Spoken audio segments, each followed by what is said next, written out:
presented by Raja Rani Music।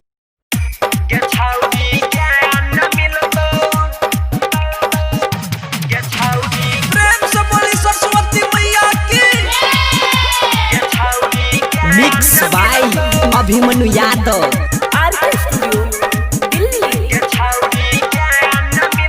Sharde माता के कर भी पूजा है गे, शारदे माता के कर भी पूजा, बन भी गे विद्यमान गे छौरी ज्ञान न मिलतो, गे छौरी ज्ञान न मिलतो।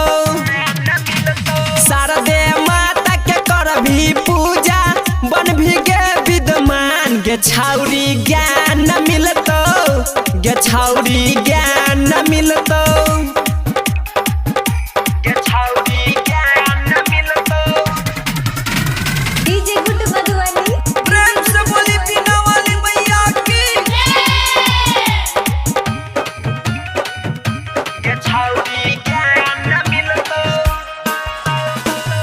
Singing by young star Abhimanyu Yadav. विद्या के दाता छियै माता सरस्वती, बढ़ जतो ज्ञान छौरी है तो नहीं दुर्गति है गे। विद्या के दाता छियै माता सरस्वती, बढ़ जतो ज्ञान छौरी है तो नहीं दुर्गति। पियरे फराक पहिर कबलिहन जय माता सरस्वती, गे छौरी ज्ञान न मिलतो, गे छौरी ज्ञान न मिलतो। प्रेम से बोली सरस्वती मैया की। Music by DJ Guddu Raj. DJ Virendra.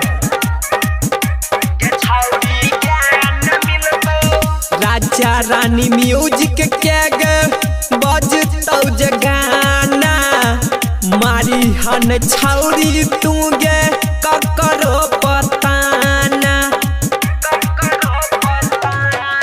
है गे। राजा रानी म्यूजिक के जब बजतौ गे गाना, मारी हन छौरी तू गे ककरो पताना। अभिमन्यु यादव संगे वीरेंद्र करिहन मैया के भसान, गे छौरी ज्ञान न मिलतो, गे छौरी ज्ञान न मिलतो। शारदे माता के कर भी पूजा, बन भी गे विद्यमान गे छौरी ज्ञान न मिलतो, गे छौरी ज्ञान न मिलतो। presented by Raja Rani Music।